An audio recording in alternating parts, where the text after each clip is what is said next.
Professor Breckeisen here, and in this bonus tutorial, we're going to look at adding a lens flare. So here we have our composition, and we are going to create our flare.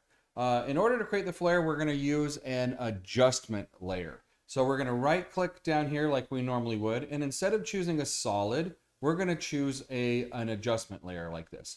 Now, an adjustment layer has nothing on it. It's just like a see-through piece of plastic. Zero effect on our image at all, but it will allow us to put effects on there to apply to the layers below it. So the effect we're going to go to is effect. We're going to go back down to generate, and on this in here we're going to have this lens flare.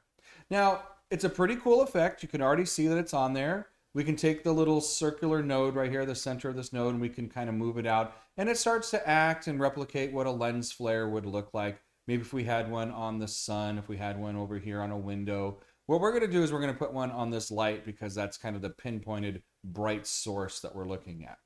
We've got some options. We can change the center by clicking on where the center is, moving it like this, or just moving it around like we just were doing a second ago. We can change the brightness, get real bright, real not bright.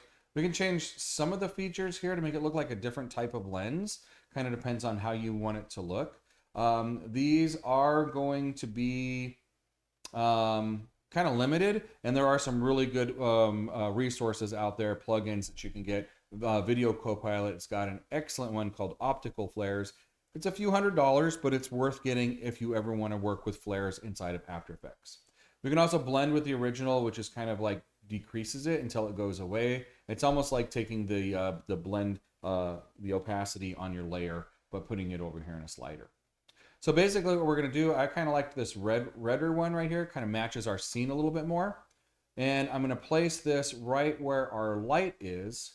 And I am now going to decrease the intensity a little bit so that it's just there enough to bring that lens flare in. And I might even blend it with the original just a little bit more. Let's go ahead and put that about right there. Bring up that intensity. And let's say that's the flavor that we want with this shot. So now what we have here is we have a lens flare inside of our scene, kind of helping make this look a little bit more realistic. Again, I strongly recommend that you check out Optical Flares by Video Copilot because they have a lot of very, very, very cool and advanced features for you to use if you're interested in flares. All right, the next videos we're going to look into some more bonus content. So let's take a look.